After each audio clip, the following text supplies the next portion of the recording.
Lights, camera.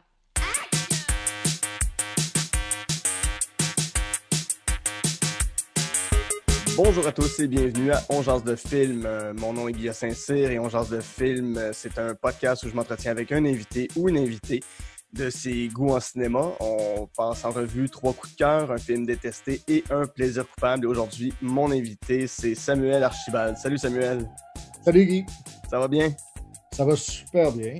Un bon matin pour parler de cinéma. Tout à fait, tout à fait. Samuel, on peut souvent t'entendre appeler On est de fou, plus on lit, mais tu es aussi un auteur. Tu as écrit Arvida, 15%. Au théâtre, on a pu voir ta pièce Saint-André de l'Épouvante. Sur tout.tv, on peut aller voir Terreur 404 que tu as coécrit. Oui. Je voulais savoir comment est née ta passion pour le cinéma. C'est quoi les premiers films que tu as vus qui ont eu un impact sur toi? Moi, j'ai été assez chanceux. Il y en a dans les films dont on va parler aujourd'hui que j'ai vus assez tôt. Moi, je pense que j'avais une bonne famille de cinéphiles, qui allaient de toutes les sortes, je te dirais. Je pense que quand j'y pense, là, le plus gros rapport au cinéma est venu beaucoup. J'avais mon oncle Georges qui était comme un peu un vieux garçon qui restait avec ma grand-mère. Il s'est marié plus tard, il est parti, là, mais c'était comme le plus jeune des frères qui restait chez ma grand-mère, qui regardait. C'était un gars qui capotait sur le cinéma, qui était souvent notre gardien, mon frère puis moi, et qui était un peu... il se ferait chicaner aujourd'hui, qui était un peu en manque de jugement sur qu'est-ce qu'on pouvait regarder, un beau manque de jugement sur qu'est-ce qu'on pouvait ou pas regarder. Puis c'était très variable, c'était très bigarré comme cinéphilie. C'était la belle cinéphilie de la fin c'était même le conflit bêta-VHS dans les clubs vidéo, ces belles années-là, avant que le VHS l'emporte et bien avant que le DVD arrive. Avec mon oncle Georges, on avait comme un peu le droit de se taper n'importe quoi, mais on parlait beaucoup, beaucoup de cinéma parce que dans la famille, c'était important. Donc là, c'est autant les années où je me tape du Jean-Claude Van Damme, mais aussi des Bruce Lee au travers, aussi plus des films de Kung Fu des années 60-70, les grands films d'action des années 80, mais en même temps, avec mon oncle Georges, on se mettait à triper sur le film de mafia. J'ai dû voir le Parrain 1, Parrain 2 à 10 ans. Là, wow, quelque chose comme okay. ça. Donc, tout était ouvert. Puis souvent dans ma famille, ma mère faisait ça, mon père faisait ça, mais mon oncle faisait ça aussi. C'est-à-dire quand on tripait justement sur quelque chose, le film de guerre, il y avait un petit échange. Là, c'est-à-dire, Prédateur t'amenait à regarder les 12 salopards ou ce genre de transition-là, d'échange-là, qui faisait que le grand cinéma, à la fois toujours marché main dans la main avec le grand cinéma populaire, là, mais tout ça s'est mélangé très, très tôt. Super. Donc, on va rentrer dans ta cinéphilie, les 3 films que tu m'as proposés. On va commencer avec Kwaidan, 1964, de Masaki Kobayashi. C'est un film d'horreur, c'est un film d'épouvante. Tu es un très, très grand fan du genre horrifique. Oui. C'est quoi Kwaidan? Qu'est-ce que ça raconte comme film d'anthologie? Kwaidan, c'est un objet assez fascinant. C'est peut-être mon film préféré, ou en tout cas qui est dans un top 3. De par son influence aussi, j'essayais d'y aller dans des films qui m'avaient influencé comme auteur, mais Kwaidan, en fait, c'est ça, tu l'as dit, c'est un film d'anthologie, donc de 1964, c'est pour la sortie internationale, un film de Kobayashi où on a travaillé à partir, déjà ça c'est quelque chose qui m'a beaucoup intéressé, on a travaillé à partir de textes de Lafcadio Hearn, qui était un auteur irlandais à la base, qui avait fini par échouer littéralement au Japon et se prendre de fascination pour le folklore japonais particulièrement. Donc déjà, cette figure de transfuge m'intéressait beaucoup. C'est-à-dire que c'est déjà quelqu'un qui a écrit plein de livres sur le folklore japonais, ramassé les histoires de toutes les régions. Tout ça, il est devenu important à la fois pour les Japonais, où il a été naturalisé, tout ça. Donc, c'est un folkloriste respecté là-bas, mais à la fois comme vulgarisateur et comme passeur, c'est-à-dire que c'est à travers l'Arcadio Horn que l'Occident, le grand Occident, a découvert les légendes japonaises, les histoires de fantômes comme telles. Donc, Kwaidan, littéralement, c'est une vieille translittération de Keidan, il ne devrait pas avoir de W, mais qui veut dire littéralement en japonais histoire de fantôme, histoire d'esprit, mais qu'on utilise souvent là-bas dans un sens un peu plus élargi, littéralement Weird Tales, dirait-on à l'américaine, histoire bizarre, fait inusité. Donc, c'est vraiment un film que Kobayashi a fait quelques années après la condition humaine qu'il avait fait connaître. Il est allé chercher à l'époque une scénariste que j'aime beaucoup qui s'appelle Yoko Mizuki, assez extraordinaire, une des seules scénaristes féminines qui travaillait au Japon à l'époque. Et ils se sont attaqués à ces adaptations-là. Ce qui est fascinant, c'est qu'ils ont pris un peu partout dans l'œuvre de Hearn des histoires, ils en ont choisi quelques-unes, et ils les ont scénarisées quand même beaucoup, très souvent, là, parce que des fois, je me suis amusé, je suis assez geek de ce film-là pour être allé retrouver les histoires, mais tu vois que souvent, Mizuki, justement, a fait un travail assez formidable de dramaturgie, là, pour donner une tension à ça, parce que souvent, tu retrouves, si tu regardes mon histoire préférée dans le film La Femme des Neiges, par exemple, dans le livre de Lafcadio, c'est carrément la description d'une créature. Le Yuki Onna, c'est comme un vampire des neiges, tu veux, un fantôme des neiges. Donc, le chapitre chez Lafcadio, c'est presque plus de l'ethnologie que de l'histoire, que de la littérature. Là, il ne raconte pas tellement une histoire qui décrit ce monstre-là. Alors que quand tu arrives dans le segment du film de Kobayashi, ben là, tout à coup, il y a toute une histoire qui s'est mise en place, toute une légende qui a été produite. Puis c'est vraiment très, très fort de la part et de Kobayashi, mais de Mizuki, sa scénariste, d'avoir réussi à la fois, toujours dans les 4 segments, à respecter l'essence d'une légende, là, tout en exhumant ce folklore-là. Je pense que c'est intéressant. C'est intéressant ce que tu dis d'ailleurs.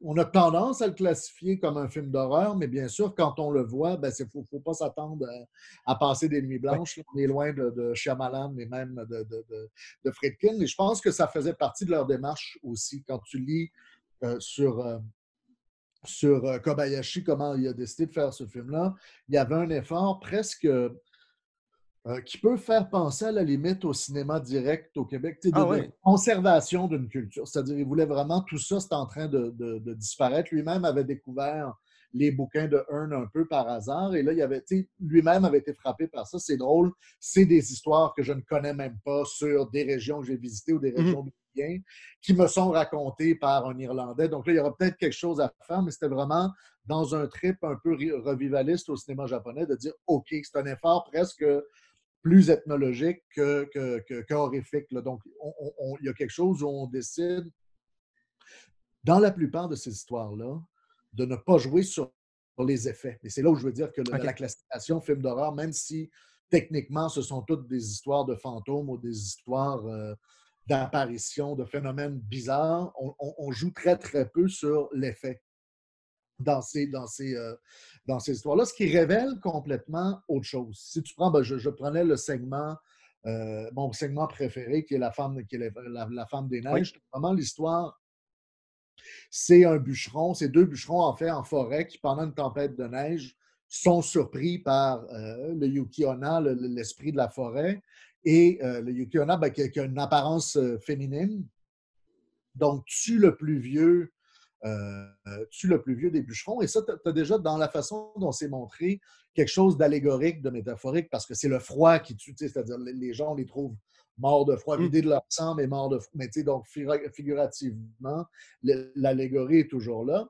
Et la Yuki Onna, quand elle vient pour tuer le plus jeune, elle le trouve trop beau. Elle résiste, elle a comme un geste envers lui. Et donc, elle lui laisse la vie en lui faisant promettre de ne jamais révéler son secret. Elle dit, je ne veux jamais que tu dises ce qui s'est passé ce soir, que tu m'as vu, etc.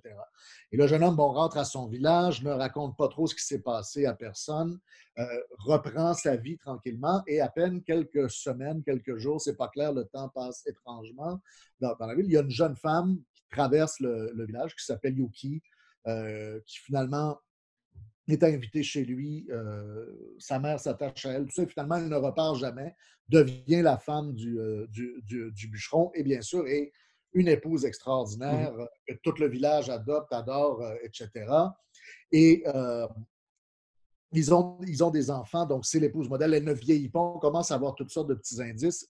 Et bien sûr, on arrive à un moment d'intimité dans le couple qui est superbe en même temps parce que c'est touchant et un peu effrayant en même temps, où le mari, par un soir d'hiver, de grande tempête, raconte à sa femme qu'est-ce qui lui est arrivé finalement, a l'espèce de flashback, ça lui revient, il lui raconte. Et à la toute fin de ce dialogue-là, il finit par dire à sa femme ce que nous, on sait depuis le début. Ce qui est intéressant, c'est tu lui ressembles beaucoup à cet esprit-là, à la Yuki Onna. Et bien sûr, nous, on le sait parce que c'est la même comédienne. Donc, Oui.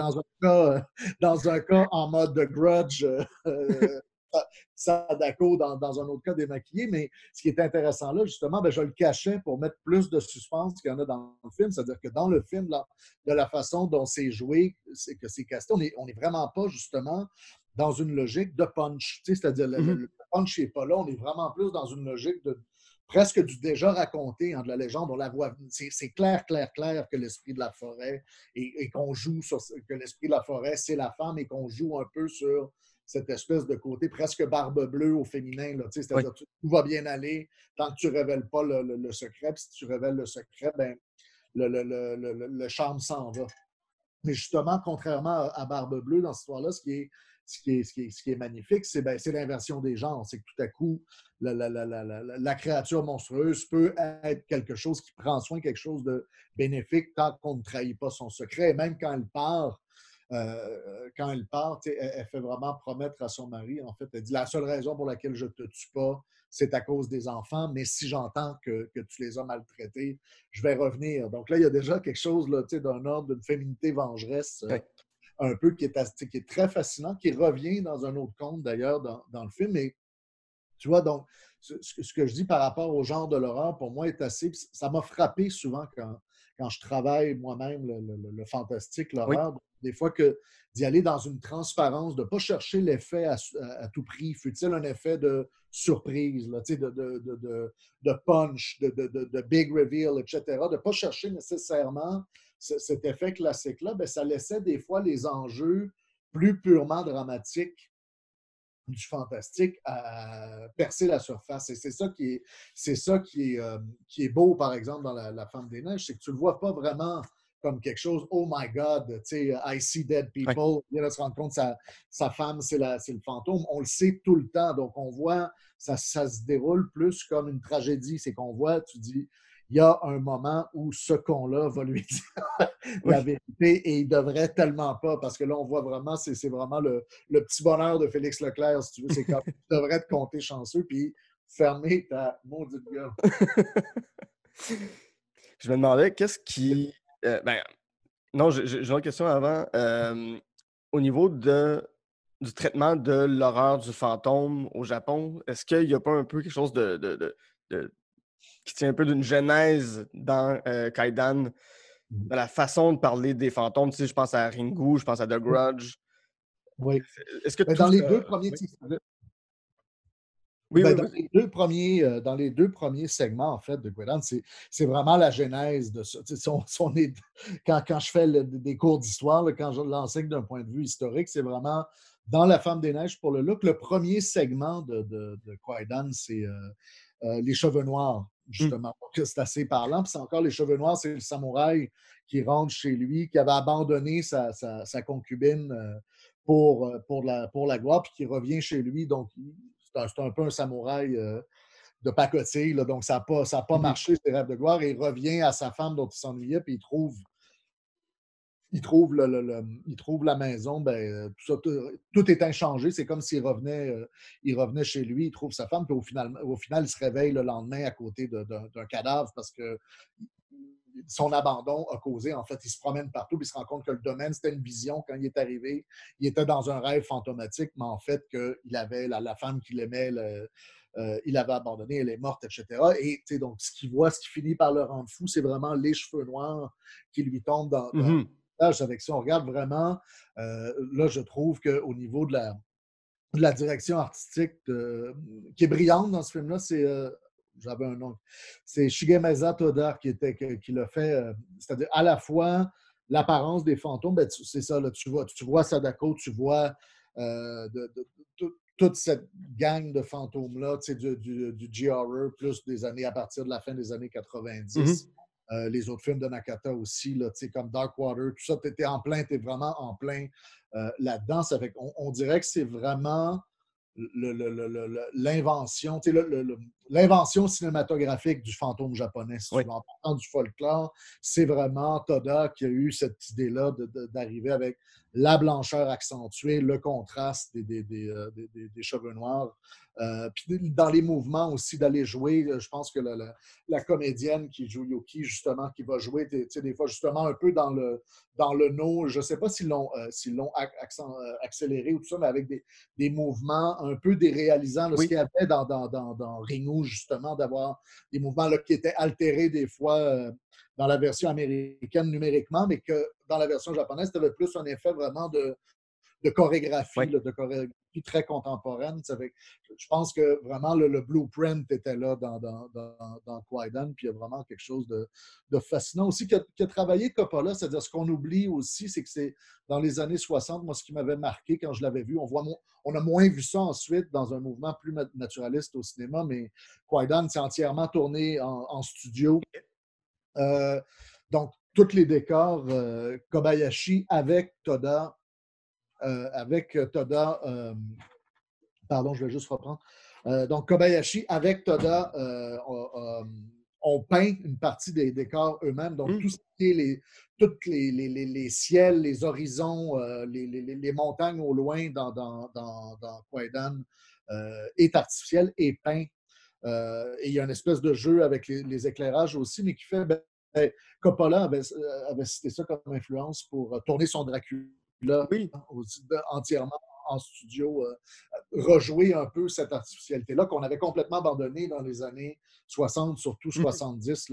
Donc, surtout pour tourner des extérieurs. Et ça fait beaucoup à la qualité, ça donne beaucoup cette qualité-là, en fait, d'être très onirique à un premier niveau et dans quelque chose qui finit par être très, très moderne aussi, parce que ces décors-là, ces ciels-là, ils deviennent très, très abstraits aussi. Là. Donc, tu as quelque chose de très, très réalisant qui va avec le propos, mais qui revient, tu sais, des fois, je ne sais pas comment le dire, des fois, je trouve que ça nous inspire. Quand je vois des plus vieux films, tu sais, je revoyais de Night of the Hunter récemment, puis tu sais, il y a des moments dans Night of the Hunter, comme ça, la descente de la rivière en canot, à un moment donné, tu es nulle part. Là, tu sais, il y a quelque chose d'emprunté dans le décor, mais qui construit vraiment d'autres lieux que le lieu référencié au cinéma qu'on obtient. C'est beau, là, c'est beau l'idée de OK, ça se passe là, on va tourner là-bas, mais tout à coup, de créer des entrelieux comme ça, il y a quelque chose d'assez fascinant pour moi là-dessus aussi. Oui. Puis tu as toi-même travaillé, comme je disais en ouverture, sur Terreur 404, qui est aussi de l'anthologie d'épouvante avec des histoires fantastiques. Qu'est-ce qui fait, à ton avis, un bon conte d'horreur, une bonne histoire d'épouvante? Ben, je trouve qu'il y a quelque chose. On avait pensé Terreur 404 comme ça. Je pense que le fantastique, surtout dans ce format-là, nous, on le voulait à la fois au film d'anthologie, mais peut-être encore plus aux émissions d'anthologie. Un peu Ray Bradbury Theater, Alfred Hitchcock Oui. et compagnie. Puis si tu te rapportes à cette grande époque-là, où souvent ces histoires-là se déclinaient, d'abord en magazine ou en anthologie de bouquins, ensuite à la télé, tout ça, puis c'était des auteurs qui travaillaient sur plusieurs plateformes. C'est-à-dire, nous, tout de suite, on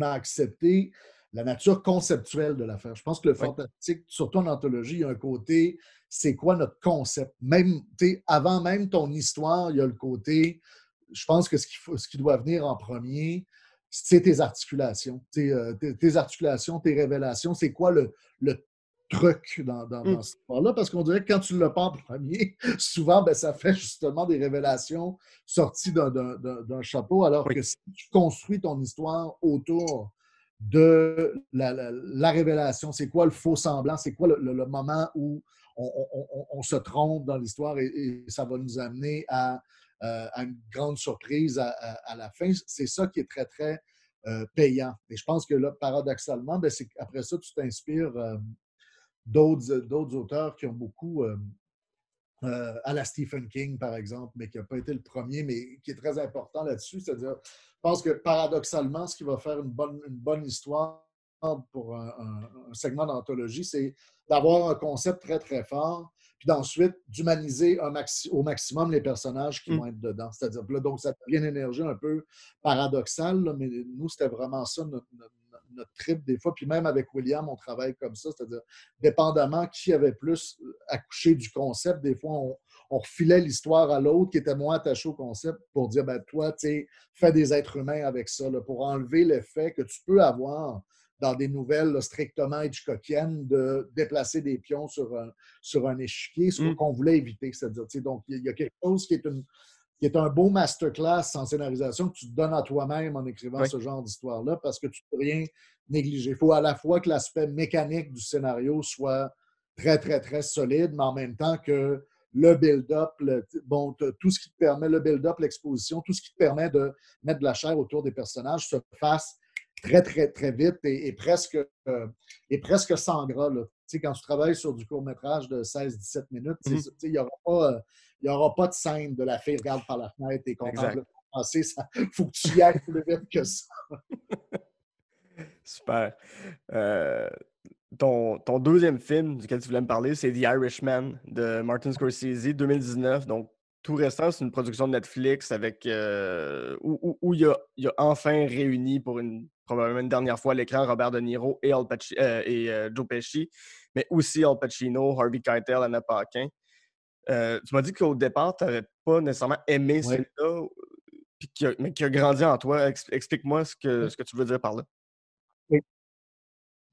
Je veux dire, en fait, c'est ça, parce que tu me demandais, on se disait 3 grands coups de cœur, mais là, je l'ai pris comme 3 dont grands coups de cœur, mais dont j'ai envie de parler. Dans le cas de The Irishman, c'est que ça me permet de parler de tout Scorsese en amont, quand même beaucoup. Mais donc, comme fan de Scorsese, mais pas fan, tu vois, c'est intéressant Scorsese, parce que c'est rarement quelqu'un dont on est un inconditionnel. Puis à la fois, je trouve ça le fun, parce que dans le fond, ça montre qu'il est allé dans beaucoup de directions. C'est quelqu'un qui s'est toujours donné le droit de se perdre ou de faire des trucs. Il y a des films de Scorsese qui ne sont pas du tout importants pour moi, alors que dans mes films préférés, Goodfellas demeure un de mes absolus. Même Casino est sous-estimé, je pense, tout de suite en arrière.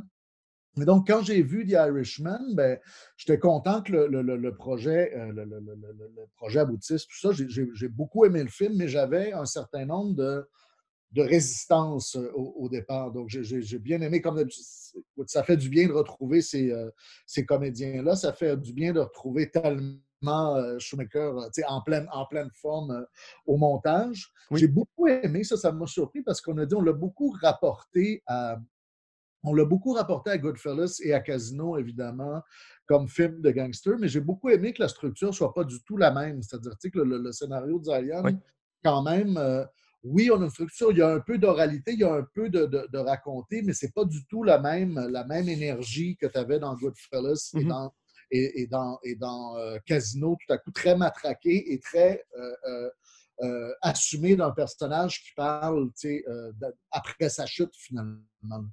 Donc, il y a quelque chose de plus labile dans le scénario de The Irishman que j'ai trouvé très, très intéressant. Je pense que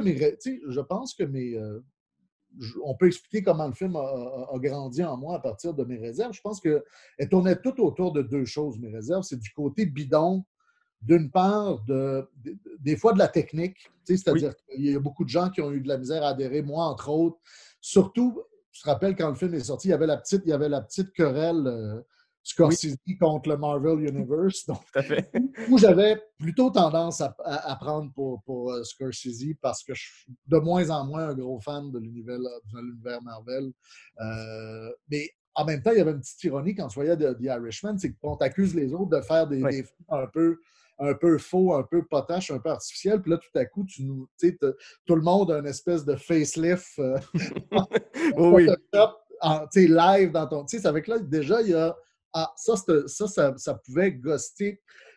C'était une proposition, en tout cas. Il fallait l'apprivoiser. J'ai fini par l'apprivoiser.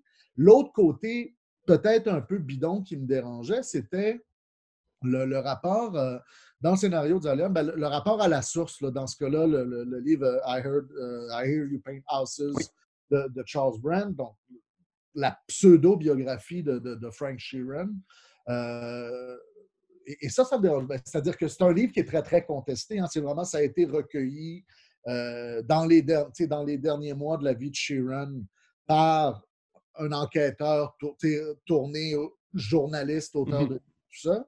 Et oui, c'est un livre intéressant, mais c'est un livre qui a été beaucoup contesté et même ridiculisé par moments comme une espèce de délire de vieil homme, donc qui avait fricoté avec la mafia, qui avait connu un certain nombre de gens qui étaient mentionnés dans le livre, mais il y a beaucoup de policiers qui ont dit que Frank Sheeran n'a probablement jamais tué quelqu'un. C'est-à-dire qu'il Oui, par exemple, OK. j'ai jamais entendu parler du fait que ce gars-là ait été un tueur. Surtout, pâteux de jambes peut-être. Surtout que dans la vraie vie, bon, on le voit moins avec De Niro, mais dans la vraie vie, Sheeran mesurait comme 6 pieds 6, 6 pieds 6. C'est un espèce de colosse. Ça fait que, oui, ça peut aller collecter des paiements en retard, mais pour un tueur à gages, c'est pas tellement pratique d'être Mhm. reconnaissant comme ça. Souvent, ils sont plus invisibles. Donc là, il y a toute une enquête qui avait été faite. Puis moi, comme je traite beaucoup histoire du crime organisé, ben, j'arrivais avec une petite réserve sur qu'est-ce qu'ils vont faire avec ça, avec ce Oui. côté-là. Ça va avoir un traitement un peu Big Fish ou est-ce que ça va être adressé à l'intérieur du film que ce récit-là est un peu un récit d'un genre de Forrest Gump mafieux. Là, Oui. ce plat pas plus fin qu'un autre qui finit par être dans absolument tout et dans toutes les combines. Et ça, je pense que à mon premier visionnement, il est toujours resté une résistance par rapport à ça, de dire, ben voyons, OK, il n'adresse pas ça, c'est pas ça l'enjeu du film, finalement, mais ça finit par produire quelque chose qui, des fois, est un peu fort de café. Là, donc, Mhm.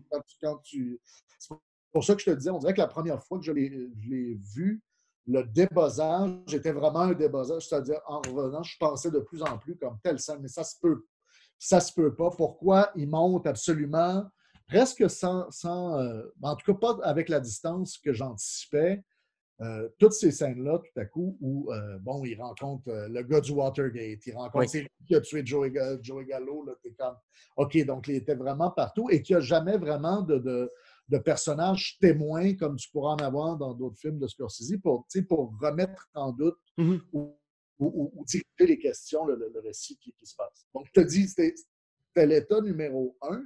Et j'ai l'impression, quand je te dis que le film a grandi en moi, c'est qu'on dirait que un des défauts répond à l'autre d'une certaine façon, mais que le caractère déréalisant un peu justement de l'âge, c'est-à-dire qu'on dirait que la proposition, je la comprends mieux ou je la trouve plus complexe à force de penser au film, mais il y a quelque chose en revoyant, comme je le fais souvent pendant les fêtes, toujours au moins un ou deux vieux classiques de mafia. Je ne sais pas Mhm. pourquoi, mais Parrain 2, les gars, ça, tous les films de Noël pour moi. Euh, mais quand tu regardes, c'est ça qui est intéressant, quand tu regardes, par exemple, le Parrain 2, quand tu arrives au Parrain 2, Oui. tu regardes les âges, puis on fait, c'est un peu la déchéance de Michael Corleone, Oui. qu'on imagine à la fin encore un peu plus vieux, déchu, encore plus solitaire qu'il est à la fin du film. Mais il y a quel âge, Al Pacino, à la fin du Parrain? Il y a-tu 30 ans quand il joue Michael? Je ne suis Oui. même pas sûr. Donc, il est tout jeune, De Niro aussi. Et en même temps, c'est toutes ces années-là où on parlait de Once Upon a Time in America, on parle du Parrain, on parle dans Godfellas, quel âge a Ray Liotta à la fin, Oui. justement. C'est encore un enfant, puis pourtant, il y a un côté 30 années passées dans la mafia, donc techniquement, à la fin de Goodfellas, le personnage d'Henry Hill, il doit être rendu pas loin de la cinquantaine, mais on les voit âgés différemment. C'est drôle parce que c'est comme si tous ces comédiens-là qu'on avait vu longtemps jouer un peu plus vieux que leur âge, tout à coup se retrouvaient à l'autre extrémité du spectre complètement, Mhm. à jouer plus jeune que leur âge grâce à cette espèce de magie-là. Et je trouve que ça confère, à un moment donné, c'est que ça finit, ce côté-là un peu dreamlike, justement, un côté onirique à l'affaire, un côté irréel, qui est peut-être le commentaire sur le scénario que j'attendais, d'autant qu'il y a quelque chose comme une entrée aussi. C'est-à-dire que même, tu sais, De Niro, ils ont beau le rajeunir autant comme autant, même quand il est supposé avoir 30 ans, tu sais, Oui. quand il court dans la rue, tu as un côté, tu dis, c'est un vieil homme, ça.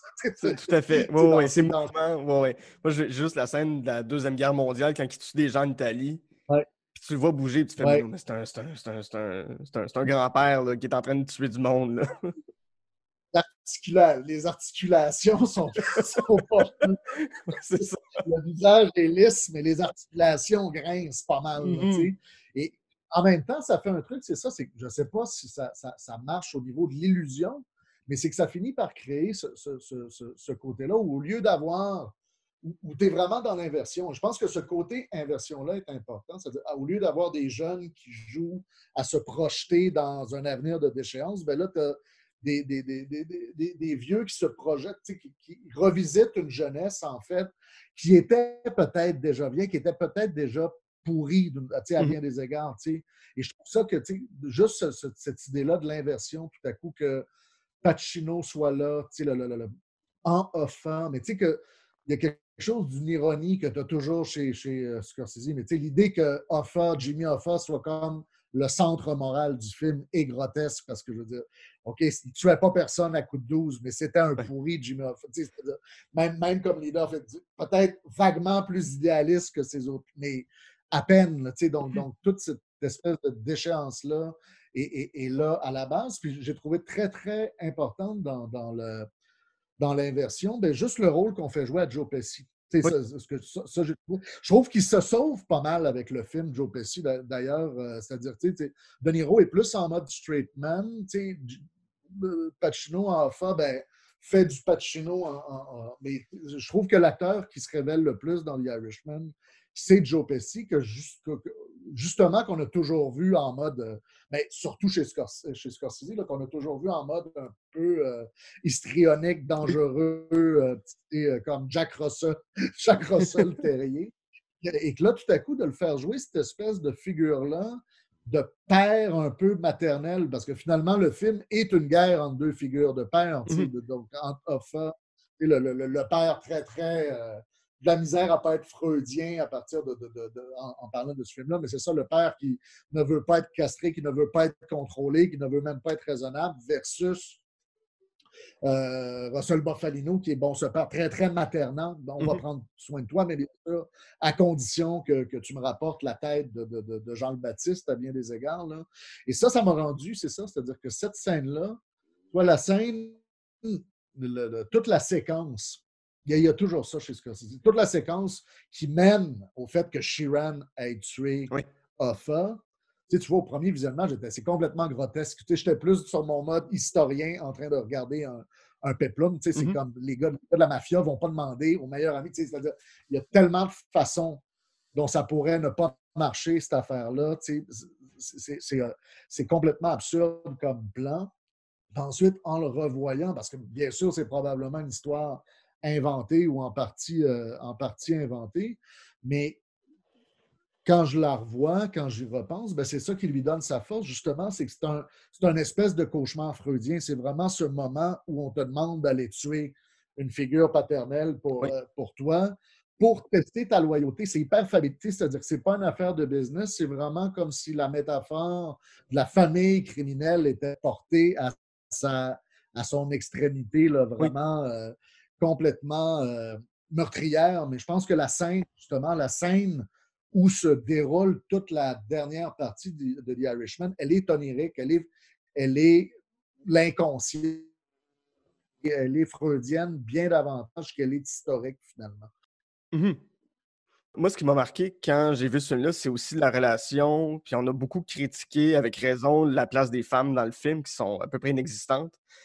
Mais c'est l'espèce de protection que Robert De Niro veut faire de sa fille, le manque de communication qu'il y a avec sa fille, puis l'espèce de jalousie qui se dresse entre lui et Jimmy Hoffa. Jimmy Hoffa qui couvre la fille de De Niro de cadeaux constamment. Ouais.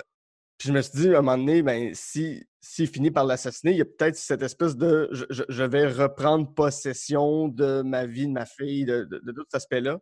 C'est quelque chose d'assez fascinant. Mais moi, je pense esthétiquement, ça finit par marcher. Je comprends ce que Scorsese disait. Scorsese en faisait. C'est-à-dire l'idée que finalement, moins elle parle, presque mieux c'est, parce que ça devient la conscience muette Mhm.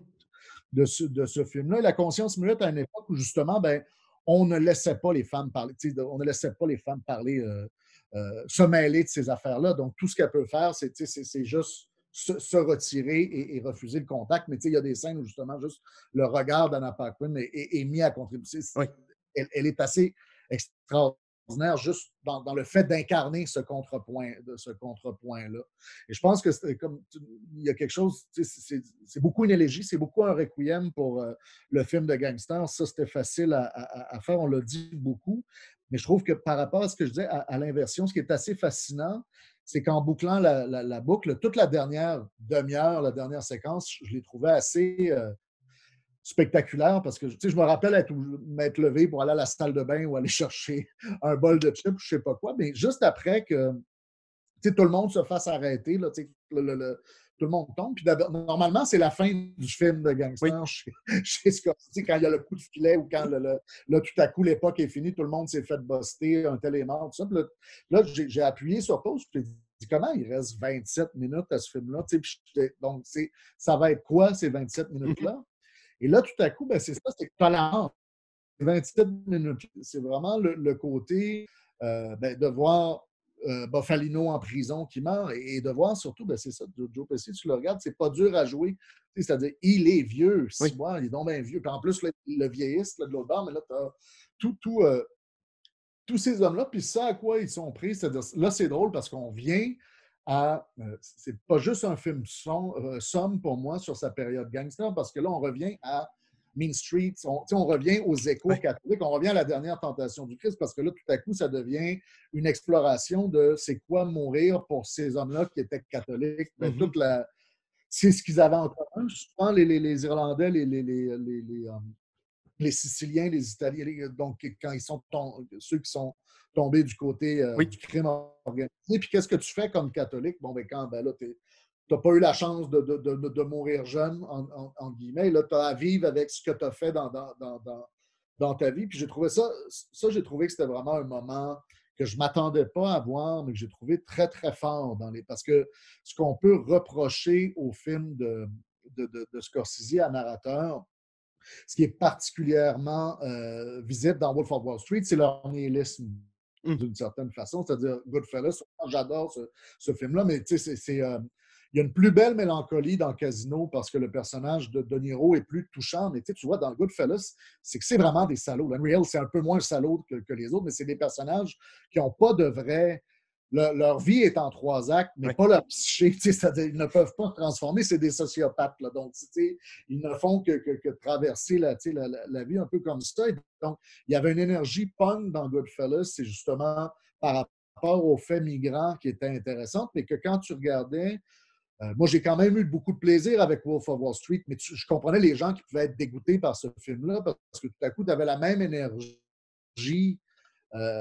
kinétique dans le cinéma, dans la narration, mais qui était vraiment au service. Tu dis, je suis supposé trouver ça si drôle que Mhm. ça, que des êtres comme ça existent. Là, Ouais. et donc, ça, il y avait quelque chose là-dessus où tout à coup, le nihilisme passait un peu moins bien à bien des égards, surtout parce que à la fois, c'était la force du film. C'est comme la chute de DiCaprio se ramasse en prison, mais il dit, finger in the nose, la prison, là, je m'en vais, je peux faire de l'argent au monde. Donc, je ne me ferai pas Mhm. plus écœurer là que je vais me faire écœurer nulle part. Donc, il y a une espèce d'impunité que même les gangsters n'avaient pas. Donc, c'est ça, il y a quelque chose de grinçant. On peut lui donner son ironie, mais son nihilisme est un peu dérangeant par moment. Alors que c'est ce que je trouve très, très beau dans The Irishman, cette espèce de coda assez long dans le fait qui est quand même important de placer ce défi-là, qui en fait, on l'avait un peu chez Coppola, on l'a un peu dans le troisième parrain, mais de placer le sociopathe devant la question et de son impossible rédemption et du remords qu'il n'est pas capable d'éprouver, mais devant la mort qui arrive. Et donc, ça, j'ai trouvé que c'était quand même un moment. C'est comme un court-métrage dans le film, mais ça m'a assez épaté dans Oui. le filmo de Scorsese d'en arriver à un moment comme ça. Tout à fait. Parfait. Puis si on passe à ton troisième film maintenant, Garde à vue, un film français de Claude Miller de 1981 avec Romy Schneider, Michel Serrault, Lino Ventura. C'est un scénario de Jean Oui. Herman et Claude Miller. Les dialogues sont de Michel Audiard, ce qui est quand même pas n'importe quoi comme dialoguiste. Ah, Euh, ouais. qu'est-ce que ça raconte, Garde à vue? C'est quoi ce film-là? Ça Ben pour moi, c'est un peu, je te dirais, ma façon de le présenter. J'ai pensé, je sais pas, je pense qu'on arrive à un anniversaire quelconque parce que j'ai vu Romy Schneider une couple de fois sur ma page Facebook, Oui. dans mes films, dans mes fils Facebook cette semaine, puis ça m'a ramené. C'était un de ses derniers grands rôles à Romy Schneider. Donc là, la garde à vue, ça raconte en fait, ça se passe à Cherbourg, la ville Mhm. des Oui. susnommés parapluies de Cherbourg. C'est pas le même genre d'histoire. Donc, c'est un commissaire, le commissaire Gallier, joué par l'inspecteur Gallier, joué par Lino Ventura, qui a enquêté. Ça fait 2 cadavres de petites filles violées et tuées qu'on trouve dans les dunes. C'est en Normandie, Cherbourg, donc Mhm. dans les dunes près de la plage. Et il interviewe il interviewe un notable de l'endroit, un notaire de bonne famille, euh, comme simple témoin à la base, mais en commençant à l'interroger, on ne sait jamais, il y a des trucs qui ne collent pas dans son histoire au notaire.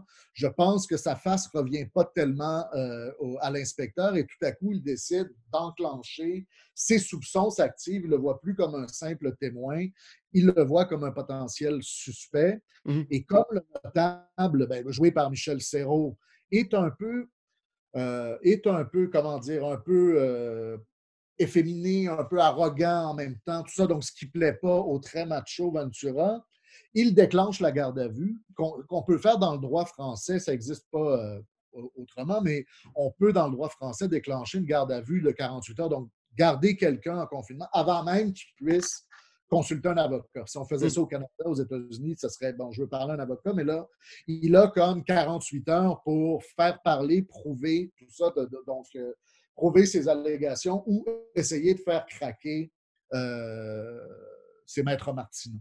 Et donc là, il y a quelque chose d'assez fascinant qui, c'est vraiment bon. C'est quoi mon trip par rapport à ça? Je te disais déjà, dernier des grands films français d'une certaine époque. Mhm. Là, je veux dire, c'est en 81, il y a eu d'autres bons films français, là, mais c'est comme un film carrefour parce qu'on est à la fin d'une grande époque. La présence d'Audiard est très, très parlante. Donc, quand je dis film charnière, c'est ça, c'est que c'est un des derniers grands films noirs, films criminels dans ce cas-là, après une époque Oui. où c'était très, très important dans la filmo française, même à travers la nouvelle vague, parce que Mhm. autant Truffaut, Godard se sont amusés à aller jouer là-dedans, Chabrol et compagnie. Donc, c'est une adaptation d'un roman de la série noire. Donc, déjà ça le dit, c'est-à-dire et à la nouvelle vague et avant, dans les années 50, adapté à la française des romans anglais, Oui. anglais pseudo-américains ou américains, extra-américains en film français. C'était une grande, grande, grande tendance avec déjà, pour moi, ça, c'est très vintage, comme l'était aussi la présence de Michel Audiard au dialogue. Et ça, c'est intéressant justement dans comment ils ont travaillé, c'est-à-dire que euh, euh, Miller en était à son troisième film. Et Miller avait fait un grand succès avec son premier film, dont j'oublie le titre, là. Mais son deuxième, ne dites à personne que je l'aime, avait été un four OK. épouvantable. Donc ça faisait 4-5 ans qu'il était retourné travailler en publicité puis qu'il ne pensait plus vraiment à faire un film. Donc, et cette époque-là. Donc, à cette époque-là, le film, on a l'impression, c'est pas Audiard qui s'est rajouté, c'est-à-dire que Audiard, à l'époque, Michel, faisait, c'était bizarre, il travaillait comme ça, c'est-à-dire il achetait des droits de romans comme ça, il développait ses propres scénarios, mais souvent, c'est lui, son trip, c'était les dialogues, ça fait que souvent, il faisait littéralement écrire des scénarios par d'autres, Mhm. faire un peu le scène à scène, tout ça, puis lui, il se gardait les versions dialoguées, puis il rajoutait du Audiard par-dessus tout ça.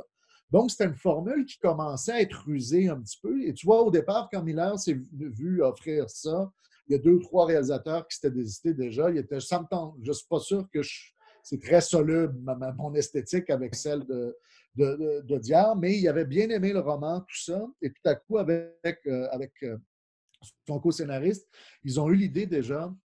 Je pense que c'était le trait le plus français, ce que tu n'avais pas dans le roman de John Wainwright sur lequel ils ont basé le livre. Ça a été l'idée de faire de Michel Serrault un notable. Donc, Oui. c'était plus un everyday man dans le livre dans le roman américain. Là, tout à coup, d'en faire quelqu'un un peu de la haute bourgeoisie, ça introduisait un élément de classe qui rendait ça beaucoup plus français Mhm.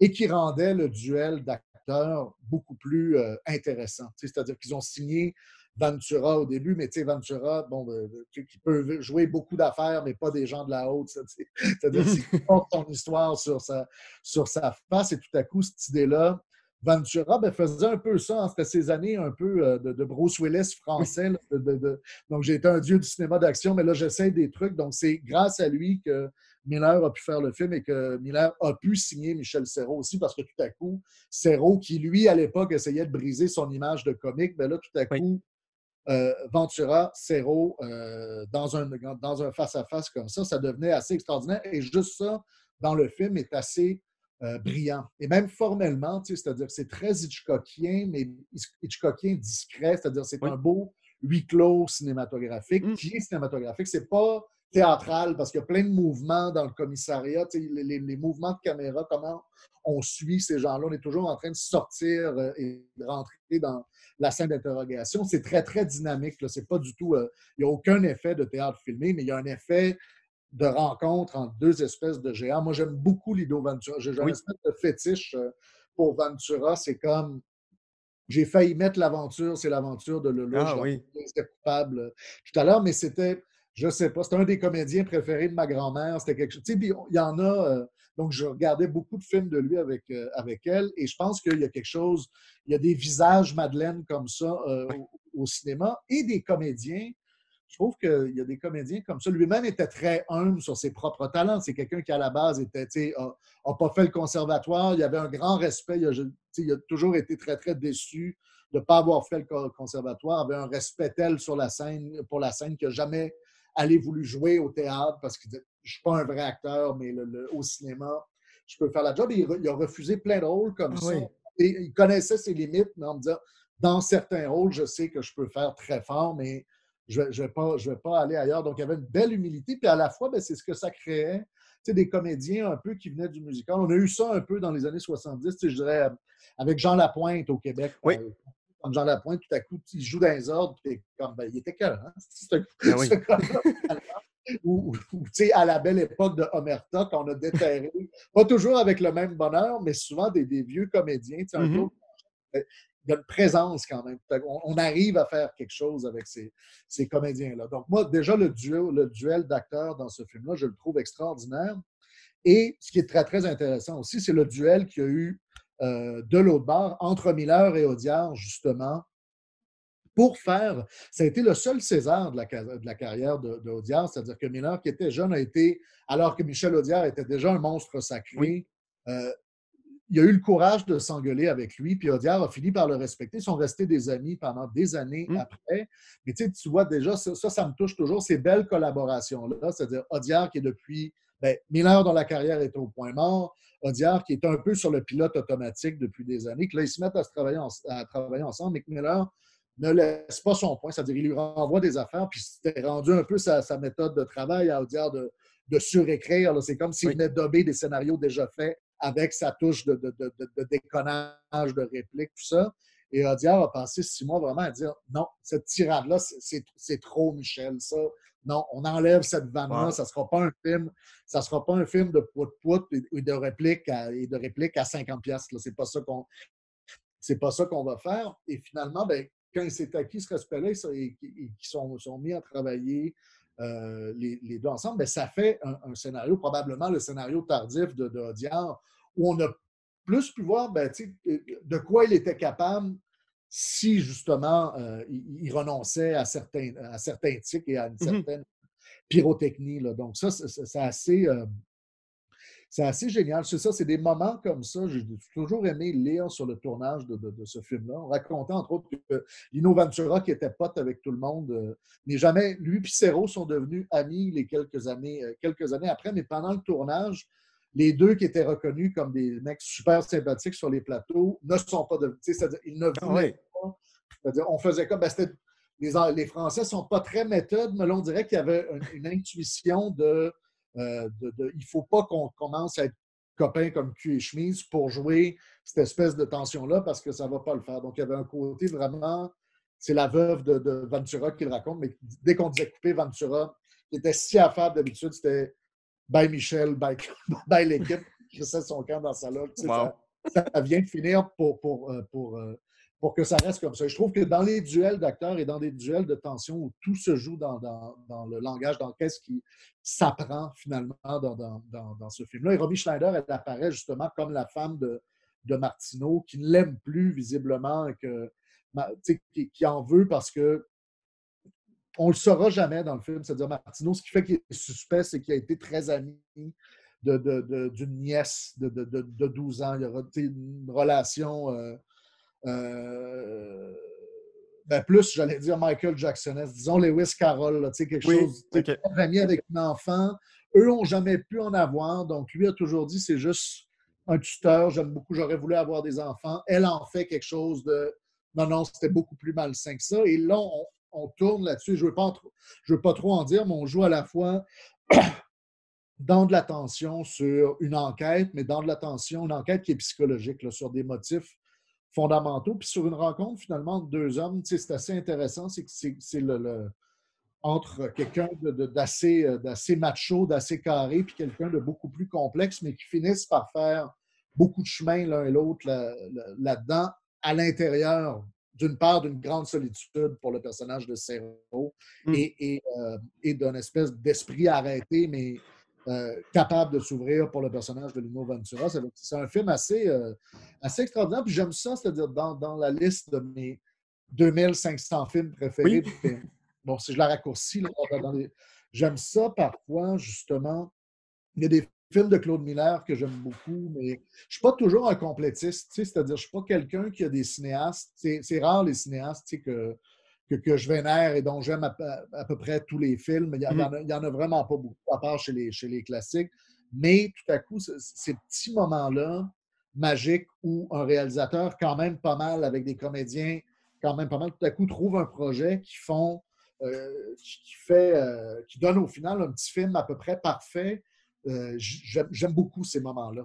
Et donc, Garde à vue, c'est un bon exemple de ça, c'est-à-dire un petit projet de rien du tout qui finit par être très, très impressionnant quand je le vois. Et souvent, c'est pas qu'il est passé à l'oubli. Des fois, on voit moins les films de ces années-là, mais c'est un film que je ne l'ai jamais recommandé à quelqu'un sans que la personne me revienne en disant « Si, bon, c'est quand même tout un film, ça. » Donc, des fois, pas dans les petits pots les meilleurs onguents, mais d'une certaine façon, oui.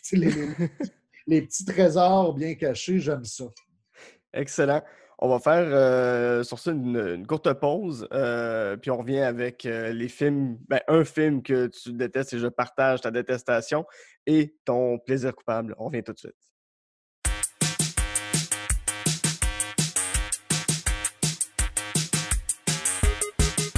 J'adore enregistrer On jase de films. Ça me permet de partager avec vous ma passion première qui est le cinéma et avec des invités formidables.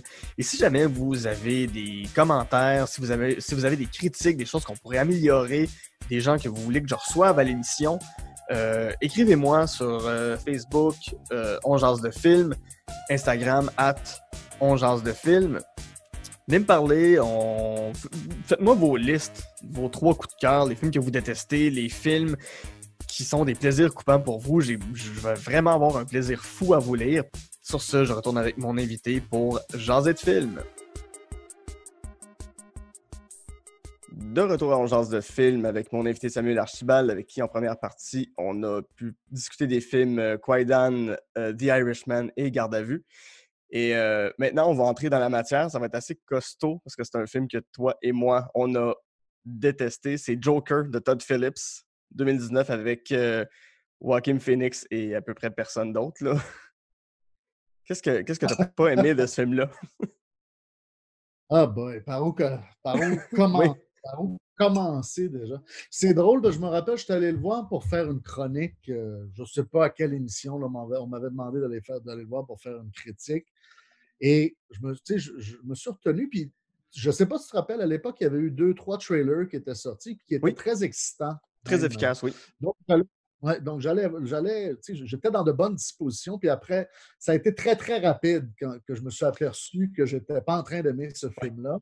Et j'avais une copine, j'avais une amie qui était avec moi au cinéma. Puis elle a dit, tu sais, au bout d'une demi-heure, elle riait, mais elle riait juste du fait que je n'aimais pas ça. Puis elle dit, tu sais, elle dit, c'est drôle, c'est pas, tu sais, tu toussais pas, tu faisais pas de bruit tant que ça, mais les 10 personnes, tu sais, c'est comme si on t'entendait, si on te sentait, tu avais une espèce d'aura, de boule de noirceur autour de toi, mais tout le monde dans le cinéma savait que tu n'étais pas en train de faire ce film à la vitesse que tu changeais tes jambes de bord, je sais pas, tu sais, j'étais...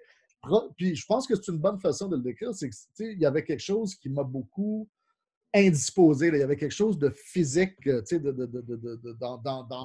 ma réaction, dans le malaise que j'éprouvais devant ce film-là très tôt, qui est peut-être déjà, on parlait de Scorsese, on pourrait dire ça déjà, d'un point de vue de scénariste, c'est-à-dire que le côté, c'est un film à un acte. C'est-à-dire qu'il n'y a pas de structure dramatique, c'est une espèce de chute, et c'est une espèce de chute qui est complètement pré-programmé, ça m'a beaucoup dérangé. C'est-à-dire, tout de suite, une des premières scènes, tu le vois dans l'autobus, il n'est pas. Qui essaie de faire rigoler le gamin, ça tourne mal parce qu'il est déjà creepy. Donc il est déjà plutôt épeurant. Puis là, tu regardes dans son cahier, il est en train de déjà dessiner des femmes tout nues avec pas de visage. Tout ça, avec là, tu te dis, OK. Donc, le film commence, puis ce gars-là est déjà une perte totale. Où, déjà, on voit mal comment il pourrait se rédimer. Et à partir de là, déjà, tu as la scène où là, tout à coup, il se fait enlever de ses médicaments par la fille de la sécurité publique qui, elle aussi, est dépassée, mais est plutôt déplaisante, sans empathie, plus que d'autres choses. Et là, de plus en plus, tu avances et tu t'enfonces dans un film, dans une espèce de nihilisme, mais de nihilisme qui, justement, dit rien par rapport, c'est ce que j'évoquais des films de Scorsese. Bon, ben là, Scorsese, j'espère qu'il a eu son chèque, d'ailleurs, pour ce film-là, parce que quand t'enlèves, ça, je pense que c'est un problème que toi, tu avais soulevé, mais quand t'enlèves ce que ce film-là doit à Taxi Driver et King of Comedy, je sais pas, il reste le générique, puis la musique qui est bonne, par ailleurs, la compositrice, j'oublie son nom, mais tu sais, il reste vraiment pas grand-chose. Donc là, tu sais, formellement, dans le déplacement, on est dans l'emprunt et dans une espèce de construction, c'est ça, dans un nihilisme qui est très, très large discursivement, parce que finalement, avec le déplacement d'époque, qu'on sent qu'il a été fait à la 25e heure, parce que il y a la vidéo virale, il n'y avait pas de vidéo virale. Oui, ça se peut pas, là. Là, tu sens, OK, là, on a voulu aller mettre un peu le rapport, tu sais, le rapport à Trump avec les Central Park Five. À un moment donné, tu as ces échos-là, mais tu dis, OK, tout ça a l'air vraiment sur le coin de la table et tout ce que ça fait, le déplacement vers les années 80, ben, c'est juste d'accentuer la dette esthétique à Scorsese. C'est ce qui est clair. Oui. Ce qui m'avait marqué aussi, c'est à quel point tous les personnages sont plaqués, puis il y a beaucoup des comparés, mettons, à un King of Comedy de Scorsese, mais King of Comedy, quand tu regardes le personnage de Jerry Langford, qui est l'animateur du talk show, il y a une vie à l'extérieur de son talk show. Oui. Même si on voit jamais nécessairement la mère de Popkin dans King of Comedy, tu sens qu'elle a une vie. Dans ce film-là, il y a un personnage qui se sont assis pendant probablement des heures et des heures pour construire une psychologie, mais tous les autres personnages ils ont été écrits sur un coin de table à la dernière minute aussi, là, l'animateur télé, c'est un animateur télé. Oui. Ils sont rien d'autre. Oui. Puis il ne sera pas fin. À un moment crucial, il ne sera pas gentil. Et de cette espèce de dramaturgie-là, moi, je voyais il y avait quelque chose. Même comme fan de comics, tu vois, je ne suis pas un grand fan de comics, mais l'univers Batman est un de ceux qui m'intéresse plus pour toutes sortes de raisons. Pour l'aspect détective, film noir, pour l'aspect, je suis attaché beaucoup à la série animée, tout ça. Oui. Donc, il y a quelque chose de très, très insultant, ne serait-ce que même le DC fan est un peu insulté. Parce que je pense que c'est l'extrême. C'est comme le film, on est allé le plus loin dans ce travers de notre époque, de travers de scénaristes des 10 dernières années, de prendre la noirceur pour de la profondeur. Là, donc là, Mhm. on va rendre tout dépressionnaire, de James Bond à Supergirl, à n'importe qui. Donc et moi, je me rappelle que je me suis tanné à un moment donné, c'est-à-dire même à la télé, c'est-à-dire de Breaking Bad, Frank Underwood, House of Cards, tout ça, c'est-à-dire là, à un moment donné, je suis tanné de suivre des personnages horribles, moralement horribles, sous Mhm. prétexte qu'ils sont plus complexes apparemment. Mais souvent dans la série, on pouvait explorer ça. Là, donc, on me rattrapait, on me rattachait. Mais dans le cas de Joker, c'est beaucoup ce côté-là. C'est-à-dire, comme je te disais, il est foutu d'avance. C'est-à-dire, on le prend à un moment où il est déjà de l'autre côté. Puis finalement, on ne fait que toute son enquête, d'ailleurs, nous ramène juste à un moment à dire toi, tu n'as jamais eu de chance. Donc finalement, Mhm. il y a bel et bien des gens qui n'ont jamais eu de chance avec le discours que tu construis, c'est-à-dire les pauvres se font piler dessus, mais même les gens qui essaient de faire une différence, il n'y a personne qui est sympathique. De faire de Thomas Wayne un Donald Trump, je suis encore insulté, là, mais c'est ça. Oui. Donc, les riches sont dégueulasses, ils mériteraient tout qu'on les tue. Les pauvres sont dégueulasses, ils méritent que les riches leur pilent dessus. Il y a une espèce de contamination de tout. Qu'est-ce que tu es en train de nous dire exactement? Et là, j'avais vraiment l'impression de voir un gars qui a payé sa villa à Malibu en faisant des hangover, Oui. 2, 3, être en train de se refaire une virginité artistique dans ma face en disant la vie, c'est de la merde, le monde, c'est de la merde, et Oui. tout ça ne vaut pas la peine d'être vécu. Excusez-moi, je vais aller rejoindre ma blonde mannequin roumaine de 22 ans pour un week-end de cocaïne dans ma villa. Là, t'es comme, hey, va donc chier, toi, en passant. Excusez, là, Oui, non, mais je mais partage tout à fait ça. Là. c'était le feeling que j'avais durant tout ce film-là. Et surtout, le manque, c'est ça, cette espèce de manque de courage. Si tu regardes, ce personnage-là, qui n'est pas le Joker, en fait, c'est-à-dire c'est l'interprétation la plus inepte du personnage Oui. du Joker, mais si on le prend, si on oublie ça, Archer lui-même, ce personnage-là, on n'a ni le courage de le rendre véritablement monstrueux, c'est-à-dire qu'il n'y a aucun acte qu'il commet dans le film qui n'est pas dirigé à l'endroit de quelqu'un qui est profondément méprisable, désagréable, bully, etc. Mhm. Donc, on n'a pas le courage. On le laisse toujours dans une espèce d'anti-héros, mais c'est un personnage purement réactif de toute façon. Oui. Il ne fait que péter un petit câble quand on l'a vraiment trop poussé. Donc, il ne devient pas vraiment actif. Ben, jamais, en fait. Mhm. Et donc, on n'a ni le courage d'en faire un monstre, ni l'humanité, l'empathie d'en faire quelqu'un d'humain. Et ça, cette espèce de façon dont ce film-là essaie d'être une pose à l'orange mécanique des temps modernes, pose à la proposition dérangeante, alors que le scénario ne se mouille jamais. Là. Mhm. C'est-à-dire, comme je te dis, pour le monde, il est déjà trop tard. Sa mère, je veux dire, dès sa naissance, et que ça finisse par être toute la faute de sa maman, ben, Bien sûr. bravo, bravo pour l'effort féministe. C'est-à-dire, plus tu creuses, plus tu es dans. Donc, ce personnage-là, en même temps, c'est ça, c'est que tu essaies de le rendre pathétique, mais tu ne le rends pas pathétique pour vrai, parce qu'on ne peut pas empathiser tant que ça, parce qu'il y a déjà trop de facteurs qui le rendent dérangeant au départ. Donc là, on est toujours dans cette espèce de film qui nous demande d'adhérer à rien, sinon à sa proposition globale qui serait d'être une relecture extrêmement audacieuse de ces personnages-là. Et je trouve que ça s'incarne parfaitement dans une scène qu'on pourrait étudier comme l'anti-bonne scène de ce film-là. La fameuse scène de la danse des escaliers où on nous déterre Rock'n'Roll Part 2 de Carrie Glitters avec là, OK, ça, c'est ton moment, ton claim to fame, non pas ton claim to fame, mais ton moment vraiment provocateur, c'est de déterrer une toune d'arena composée par un pédophile pour nous montrer ton acteur qui danse dans un moment qui devrait être un moment de prise de puissance, mais qui n'en est pas vraiment un parce qu'il n'y a pas de vraie prise de puissance à aucun moment. Même quand il tue De Niro, l'animateur, il est encore en train de pleurnicher et de dire « Je fais ça parce que tu n'as pas été gentil avec moi. » Vous avez pas été gentil avec moi. Ça fait il y a un moment où tu te dis quand est-ce qu'il va arriver, quand est-ce que ce film-là va oser me dire quelque chose et quand ce film-là va oser me dire quelque chose qu'il assumerait et dont il ne donnerait pas l'idée contraire à la fin. L'espèce de jeu plus ou moins voyons, plus ou moins sixième sens / Fight Club de la Oui. qui est en train de raconter, ben là, ce n'est que la dernière des démissions d'un film qui démissionne de lui-même à toutes les 5 minutes. Là. Mhm. Puis tu l'as dit, tu sais, Y c'est compris pas. dans. Oui.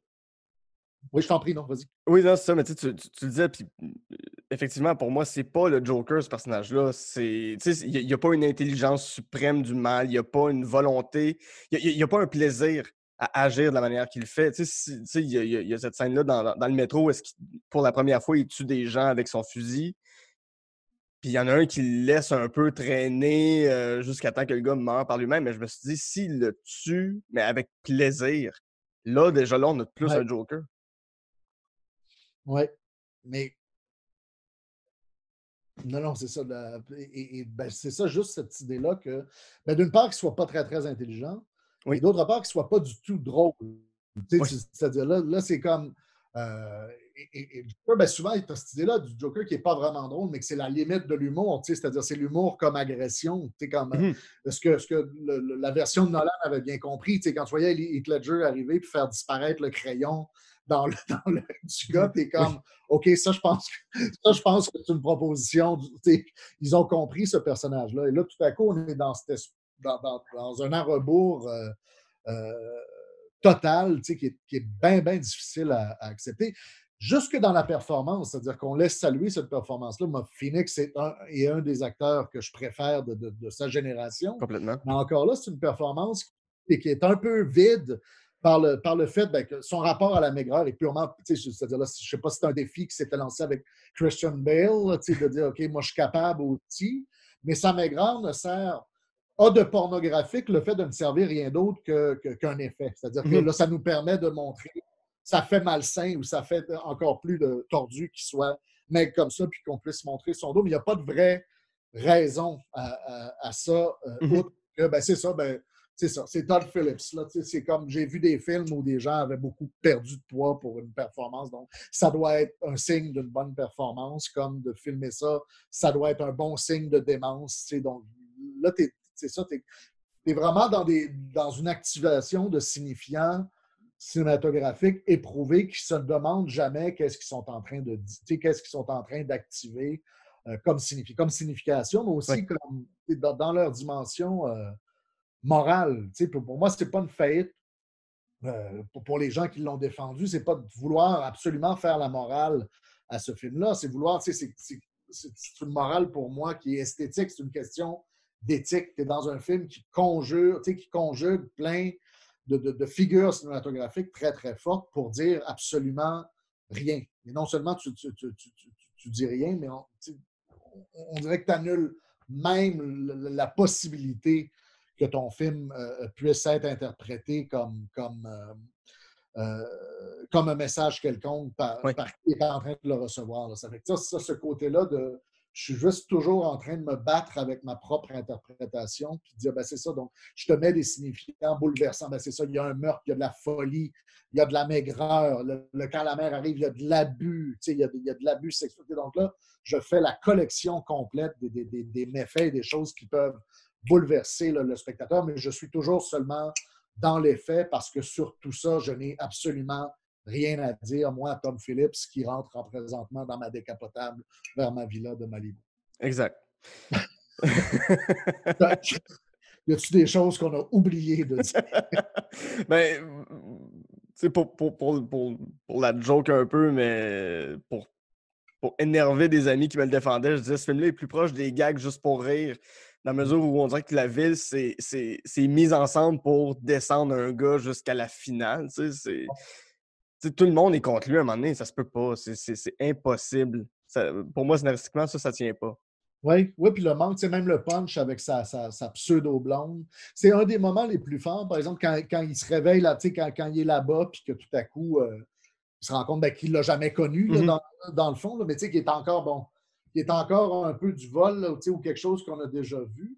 Mais même ce moment-là, ben, c'est ça, ça revient à ce que je disais, c'est que tu n'as même pas l'empathie de nous faire, d'y donner quelque chose qui pourrait faire en sorte qu'on comprenne sa perte et qu'on Mhm. comprenne sa chute. Il n'y a jamais rien, c'est juste c'est juste un job 2.0. C'est comme ces malheurs ces malheurs n'arrêtent jamais. Puis de Oui. toute façon, il n'a jamais connu un autre État que celui-là. Ça fait que, je ne sais pas, il y a une espèce de manque.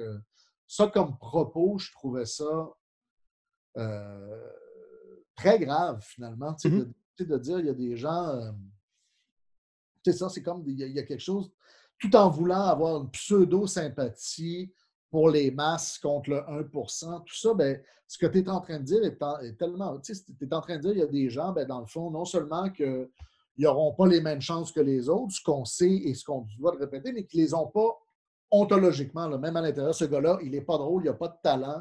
Au départ, il a été adopté par une folle, il a été abusé, il a été Mhm. battu. Donc, ce gars-là, il y a des gens qui ont aucune chance, de quelconque façon que ce soit, de tirer leur épingle du jeu dans ce monde-là. On dirait que, je sais pas, on dirait qu'on dit le contraire d'une chose en faisant ça. Oui. Je voudrais dire ça de façon sympathique, avec une honnêteté brutale. Il y a des gens qui sont foutus d'avance en Amérique, mais en fait, tu le fais d'une telle façon que c'est pas un commentaire politique, c'est un commentaire philosophique, c'est un commentaire Oui. existentiel. Tu es en train de mettre de l'avant une vision de la vie où il y a juste des gens qui n'ont aucune chance et qui n'ont pas de valeur, en fait. Et Mhm. ça devient très néolibéral par la porte d'en arrière. C'est que tu nous montres quelqu'un, ben non, c'est ça. Lui, ça se peut pas. Il n'a pas ce qu'il faut pour compétitionner. Exact. Et sur note plus positive maintenant, on va passer à ton plaisir coupable. Puis là, on Oui. va tomber dans les gros bras, puis dans le cinéma dégoulinant d'action des années 80, les one-liners, avec mon, Ouais. mon, mon acteur fétiche de cette époque-là, vraiment, Commando, 1985, de Mark L. Lester, avec Schwarzenegger, qui est Monsieur Gros Bras, Monsieur Univers, C'était Pumping vraiment Iron. son bébé Commando. Il était dans la production, il a touché Oui. à tout pour surfer justement sur ce succès. Il y avait eu les Conan, il y avait eu le succès de Terminator qui ne devait pas marcher, mais qui l'a mis sur la map. Mais je pense que son but, ça n'a jamais été de jouer les méchants. Commando, c'était vraiment sa proposition à lui pour passer du côté des héros Oui. et formuler sa propre version, sa propre proposition de ce que l'héroïsme serait. Et ben, c'est drôle parce que là, c'est une joie de confinement un peu avec mes enfants. On Oui. a fait une rétrospective. On est beaucoup dans ce que mon fils appelle les films de gun. Donc, on est dans la rétrospective et je pense que Commando, comme plaisir coupable, il y a des films. C'est que dans la série, dans la collection des grands films d'action de ces années-là, Oui. il y en a que, même dans l'exagération, c'est-à-dire les McTiernan, Predator, le premier Die Hard, c'est pas des plaisirs coupables. Pour moi, c'est quand même des bons, de très, très bons films, défendables de toutes sortes de façons au niveau de la mise en scène, du suspense, etc. Mais Commando reste parmi mes préférés, alors qu'il est beaucoup plus difficile à défendre en tant qu'objet cinématographique. Là, y a pas, Mark L. Lester n'a pas une grande, n'a pas un œil de réalisateur de fou. Il y a toutes sortes d'exagérations, mais pourtant, c'est un film que je dois avoir vu 100 fois dans ma vie et on l'écoute à peu près une fois par semaine encore avec mon fils, dont c'est le film préféré. Il y a quelque chose dans ce film-là, ben, je pense que il y a un peu de Madeleine. Il y a le côté Madeleine à ce retour à une époque où on pouvait faire des films comme ça, qui était une fourchette dans le temps Très limité. finalement, où on a été capable d'abord. Il y a le côté cam de ce film. On n'a jamais retrouvé tant que ça cette énergie-là d'être capable de faire aussi sérieusement des films aussi niaiseux. Mm-hmm. Je pense que ça fait le charme particulier d'un film comme Commando, c'est-à-dire ce côté-là de tout ce qu'il y a d'absurde, mais qu'on accepte comme un souvenir du bon vieux temps. Ben, tu le disais déjà, Arnold Schwarzenegger qui parlait à peine anglais à l'époque, qui a un accent à couper au couteau, mais par contre, qui a une vanne à la Audiard, justement, à l'Amérique, qui a une vanne extraordinaire à sortir à chaque fois qu'il tue quelqu'un. On prenait ça pour du cash. C'est complètement invraisemblable, mais ça fait partie de la saveur. Un espèce de violeur, ben, dans le cas de Commando, il est allé chercher, entre autres, Vernon Wells, qui avait joué Mad Max 2 dans The Road Warrior, tu sais, pour faire le légendaire Bennett. Mais déjà, tu sais, tout le côté offensant de ce méchant qui est plus que vaguement homo dans le film déguisé en Freddie Mercury avec code de main. Puis là, mais c'est quoi ce truc-là? Puis le sous-texte homo-érotique ou homo-BDSM à la fin devient.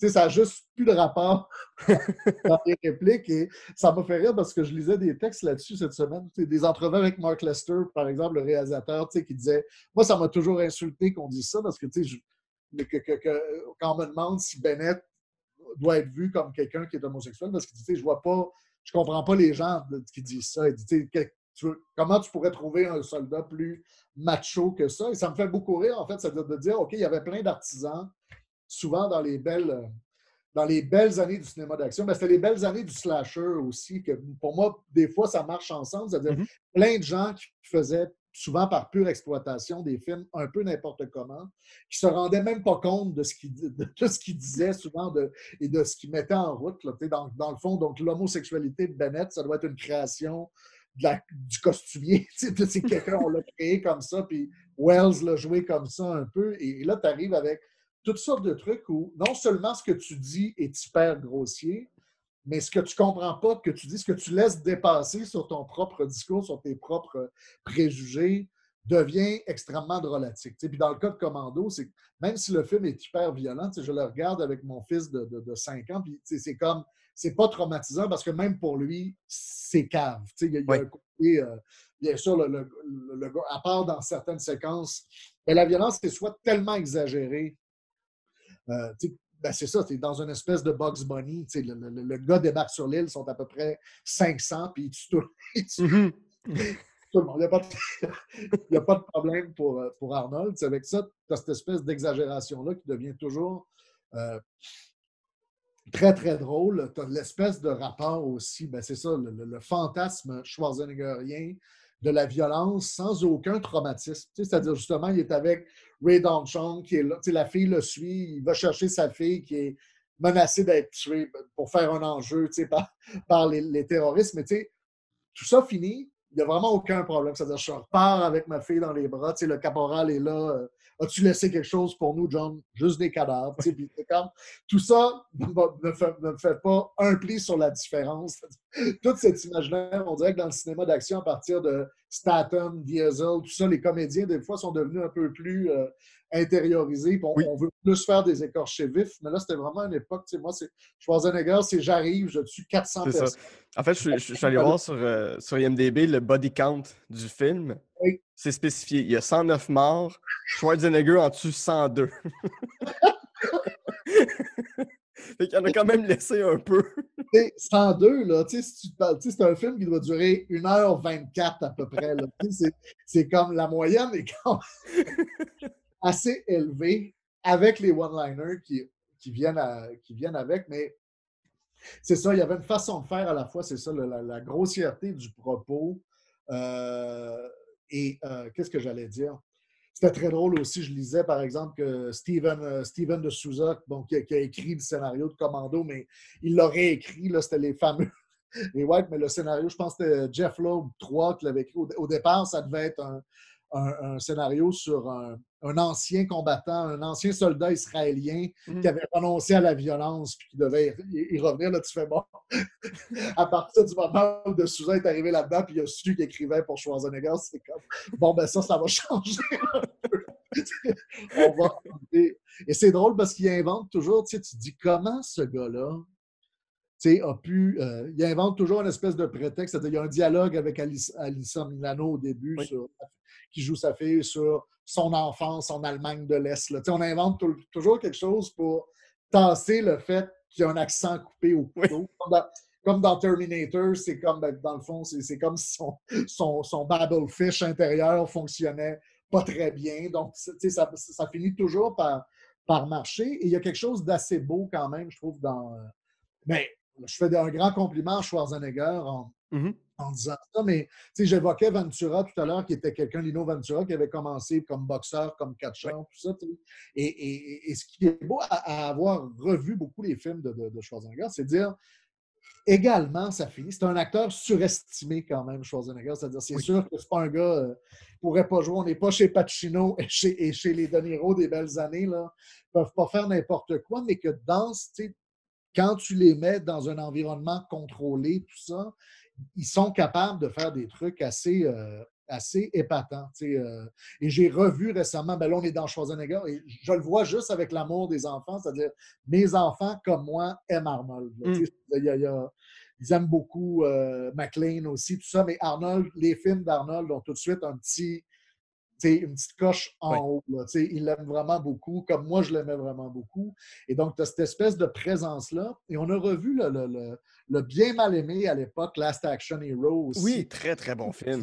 C'est super intéressant. Avec Ouais, les ouais. années qui ont passé là, comme commentaires et justement, ce qu'il va chercher là, dans l'ironie qu'il va chercher dans ce rôle-là, quand il trouve son humanité un peu, se mettre chum avec la mère du petit gars.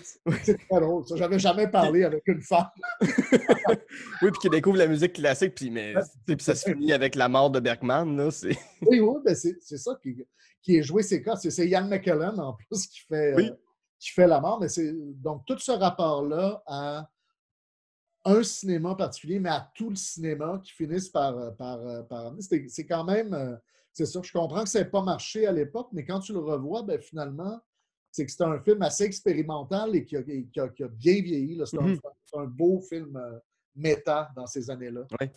Mais tu sais, c'est le film qui arrive un an ou deux avant Scream. Ouais. Puis on est avant, tu sais, j'ai l'impression que ce film-là est sorti peut-être juste 2, 3 années trop tôt. La vague était pas comme. La proposition était peut-être trop grosse ou trop tôt, Oui, littéralement. c'est ça. On embarque dans ce film-là, mais on a beaucoup, beaucoup aimé le revoir. Puis je Ouais. pense, moi, j'ai un attachement à ces films-là, c'est-à-dire, je travaille sur un projet, je pense que je vais finir par y venir. Tu sais, je faisais le parallèle avec le slasher tout à l'heure, mais moi, c'est beaucoup les deux genres. Comme enfant des années 80, les deux genres dominants, c'était le film d'action jingoïste et le slasher, tu sais, Ouais. qui comptaient ensemble pour peut-être 70% de la production américaine à l'époque. Et moi, je me rappelle qu'il y avait quelque chose de le fun comme ça que je retrouve chez mes enfants, c'est que ça à la fois ça active beaucoup un regard analytique sur le cinéma parce que c'est grossier. C'est-à-dire qu'à un moment donné, c'est sûr, à 10 ans, on te fait écouter le 7e saut, ben, si tu es super intelligent, peut-être que tu vas triper, mais en même temps, c'est difficile, ne serait-ce que de comprendre. Oui. Alors que dans ce jeu-là, c'est-à-dire, tu sais,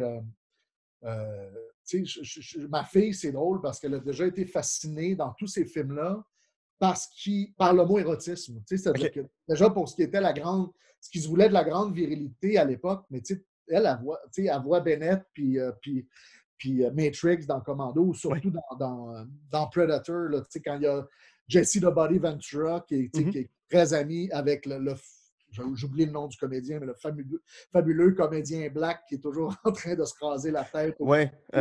qu'on voit dans tous ces films-là, mais quand Jesse Ventura meurt, l'autre a un deuil là, tellement énorme que ma fille est comme, mais est-ce que c'était son amoureux? Parce que le changement d'époque, elle était comme, non, j'ai dit non, vraiment, pas à l'époque, on ne voyait pas ça comme ça. Mais elle a dit, OK, mais c'est pas ça le sous-texte. Et donc, la lecture anachronique devient le fun parce que, justement, c'est ça, comme je le disais tout à l'heure, à la fois, tout ce que ces films-là veulent dire, ils le disaient grossièrement, et ce dont ils ne se rendaient pas compte est très, très parlant aussi. Je trouve que c'est une belle formation, une belle initiation à avoir un regard sur le cinéma. Comment on construit le méchant? Qu'est-ce qu'on est en train de dire par rapport aux autres pays? Quand on s'en va à Valverde, le fameux Valverde, c'est la République de bananes sortie d'un chapeau pour créer un ennemi imaginaire. Avec les enfants, l'autre jour, on se disait, qu'est-ce que ça révèle?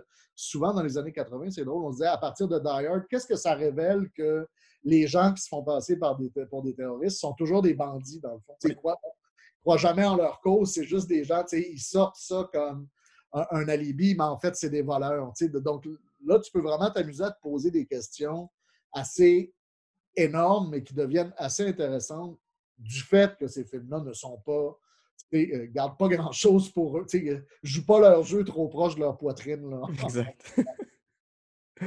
Super, écoute, c'est tellement complet là-dessus. On va conclure l'émission. Si jamais les gens veulent te suivre sur les réseaux sociaux, ou ils veulent voir ce que tu écris, ce que tu fais, où est-ce qu'ils vont? Instagram, Facebook principalement. Mhm. À mon nom, je n'ai pas de surnom exotique, je suis facile à trouver.